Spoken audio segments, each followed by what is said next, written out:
Assalamu alaikum wa rahmatullahi wa barakatuhu. My dear friends, today is the second Jum'ah of Ramadan, mashallah. It's May 1st, 2020. For the last 3 weeks, we have discussed, especially back on April 10th and 17th, we talked about the welcoming Ramadan, arrival of the Ramadan, and the preparation of the Ramadan. And we talked about specifically two ayahs from the Quran, Surah Al-Baqarah, number 183 and 184, where Allah subhanahu wa ta'ala talked about Ya ayyuhalladhina amanu kutiba alaykumus siyama. And then we also talked about Shahru Ramadanul Ladhi.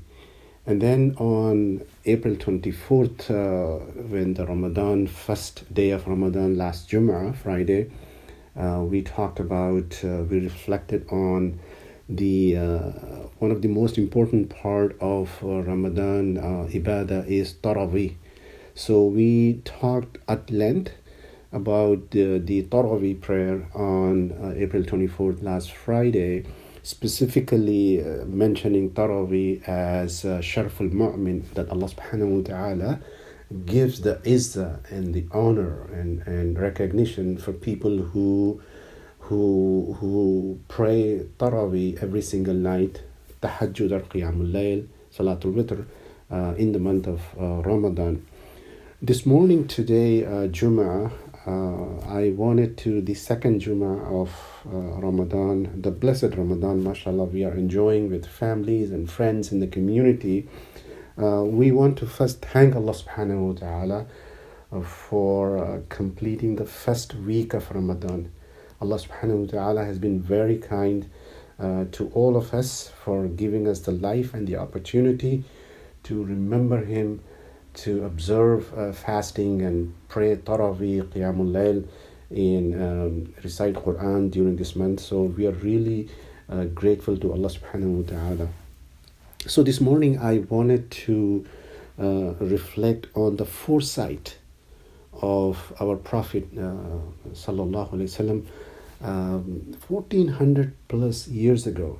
So I wanted to reflect on, specifically in this month of Ramadan, the Nabi sallallahu alaihi wasallam's foresight, looking ahead at the future.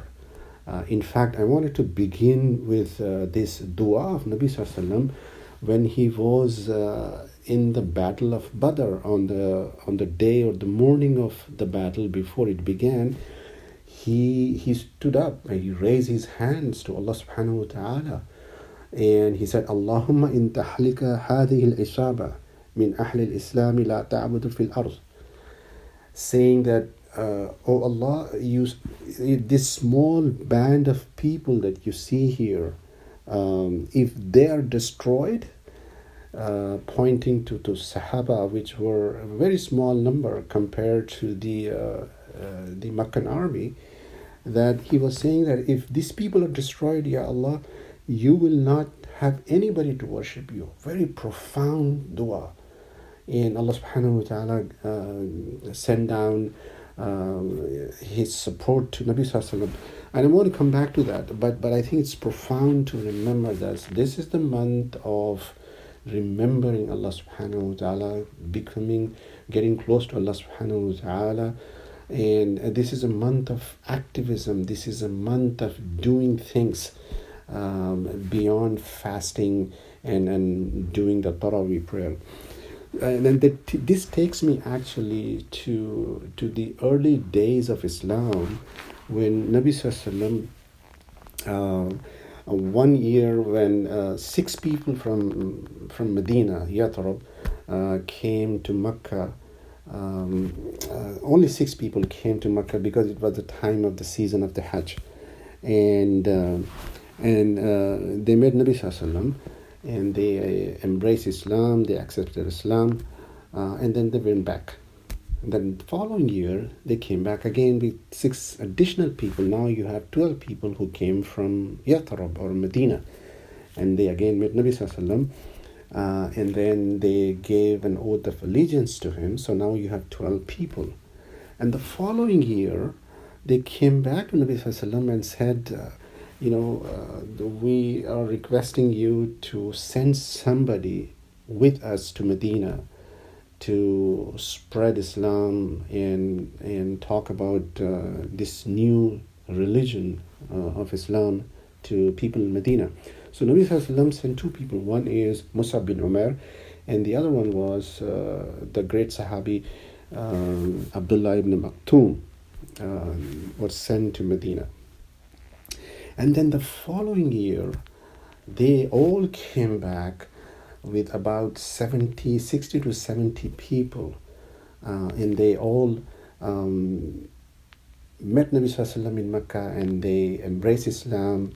And Nabi Sallallahu Alaihi Wasallam were overjoyed that so many people had accepted Islam in that part of the city of Medina. And fast forward, before he migrated to Medina, these people, they made some commitment to Nabi Sallallahu Alaihi Wasallam, and actually made an offer to come to Medina, because they told him that we see that in Mecca the life has become hard and harsh for you, very difficult for you and your people, and some of the people, Muslims, early Muslims, had to migrate to East Africa and Habasha, and life was becoming really challenging. So they invited him to come to Medina, bring all your people in the Muslim community. And Nabi Sallallahu Alaihi Wasallam was very, very happy, and this is what he was thinking also. And then fast forward 2 years after that, Nabi Sallallahu Alaihi Wasallam migrated to Medina, and then later on his family joined in Medina. And then the reason why I'm mentioning this, especially in the month of Ramadan, is that the Quran was revealed, and in Medina, in the second year of Hijrah, one of the main actually battle happened, which is the Battle of Badr. And in the second year of Hijrah, on the 17th of Ramadan. And this was an early battle. It was a turning point, very decisive victory, divine intervention. So many things happened. In fact, if you remember the history of Muslims and Islam, there are two major important battles happened. One is the Badr, and the other one was the conquest or liberation of Mecca. So Allah subhanahu wa ta'ala actually talks about this battle in the Quran. But before I mention that, when Nabi Sallallahu Alaihi Wasallam finally migrated to Medina, on one day he realized that there is a constant attack and from people surrounding Medina, especially Mecca, wanted to eliminate the Muslim community and destroy the prophethood and kill people. So he was thinking of going out of the city of Medina and meeting the army. But while he was in Mecca, when these 70 people came, they had a contract. Nabi Sallallahu Alaihi Wasallam had a contract between him and those 70 people. One of the conditions was that if anybody attacks Medina, we will together defend the city of Medina, as long as the Nabi Sallallahu Alaihi Wasallam stays in Medina. And it also said, it was spelled out in the contract, that if he goes outside of the city of Medina, that the people in Medina, his supporters and his Sahaba, his companions, would not be obligated to go out with him and fight with the army or people who are attacking the city of Medina. This was clearly spelled out in the contract. This did not mean that the Ansar or the helpers of Medina were not saying that, we will never go with you or will not support you, but this was part of the contract. So on one day, Nabi Sallallahu Alaihi Wasallam gathered people. He wanted to consult to stop this constant attack on Medina, and say, let's go out and meet the army outside of the Medina. So he had to consult without breaking or the breach of the contract with the people, Muhajirin and Ansar, both of them, the migrants and the helpers in Medina. And so he was asking them, what do we need to do? We do have a contract, but we would like to go out and meet the army outside of the Medina. And one of the leaders of Ansar, Sa'ad ibn Ubadah, actually stood up and said, O Prophet of Allah, uh, we understand that you want to consult and ask us, but it seems like this is more directly towards the Ansar or the helpers, and we want to assure you that although we made a contract, but at the same time, we want to assure you that we will support you. We will go to the end of the world. If you ask us to go with you, if we see the ocean right in front, if you want us to dive in the ocean for you, we will do. We will do everything possible to continue to support you and the faith and in the belief of in Allah subhanahu wa ta'ala and in you. So with that commitment, actually, he took about 313 people all the way to a place about 150 kilometers from Medina, which is Badr. And the opponent, the army from Mecca, who came at that place to fight the Muslim community, were over 1,000 people. So 313 and 1,000, very disproportionate. And this is where Nabi Sallallahu Alaihi Wasallam, as I said in the beginning, on the day of the morning of that battle, he raised his hand and says, Allahumma in tahlika hadhihi al-ishaba min ahli al-islami la ta'bud fil ard. That, O Allah, if this small band of Muslims is destroyed, you will not be worshipped on the face of this earth. Very profound dua. You can see the emotions and the weight of this battle it has on his mind, on his body. And Allah subhanahu wa ta'ala actually captured this battle in the Quran. In Surah Al-Imran, chapter 3, the verse number 123 and 124, where Allah subhanahu wa ta'ala clearly said, وَلَقَدْ نَصَرَكُمُ اللَّهُ بِبَدْرٍ وَأَنْتُمْ أَذِلَّ فَاتَّقُوا اللَّهَ لَعَلَّكُمْ تَشْكُرُونَ. And also in 124, part of the ayah, Allah subhanahu wa ta'ala says, بِثَلَاثَةِ آلَافٍ مِّنَ الْمَلَائِكَةِ مُنْزَلِينَ. And where Allah subhanahu wa ta'ala is saying is that, and already Allah subhanahu wa ta'ala given you the victory at the battle of Badr while you were few in number. And so Allah is saying that to fear Allah subhanahu wa ta'ala, perhaps you will be grateful. لَعَلَّكُمْ تَشْكُرُونَ. And 124, he said, your Lord should reinforce you with 3,000 angels were sent down. So Allah subhanahu wa ta'ala helped the Muslim community, Nabi Sallallahu Alaihi Wasallam and the Sahaba in that particular battle. And Nabi Sallallahu Alaihi Wasallam throughout his life, he was very grateful to Ansar, or the helpers, the people from Medina, because out of those 313 people, only 70 people were from Mecca. The Muhajirin were 70, which means that over 200 were people from Medina. So he in fact remembered throughout his life. And when he sees, say for example, on one day when he was sitting in Medina with his Sahaba, he saw a group of Ansar, the locals of Medina with families and children. They were passing by, and he stood up and he made dua for them, saying that, Ya Allah, you forgive Ansar, their families, their children, their children's children. He was, and in fact he also said that if the whole world goes one way and the Ansar go the other way, I will follow Ansar. Because he remembered that these people, Ansar helped Muhajirin when they migrated from Mecca to Medina, fought in the battles. So he was very, very grateful and thankful for the people of Medina and to Allah subhanahu wa ta'ala.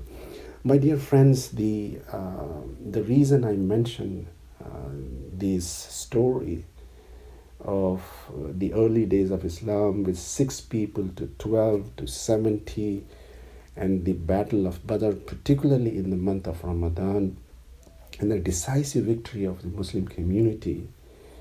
The reason I mention is because here we are in Santa Clara, in the Bay Area, in California, United States. We are actually the descendants of that dua. We are reaping the benefits of the dua and the sacrifice, enormous sacrifice of the people, the early days of Muslim community in Medina, in Mecca. We also remember Musab bin Umar, Hamza radiallahu anhu,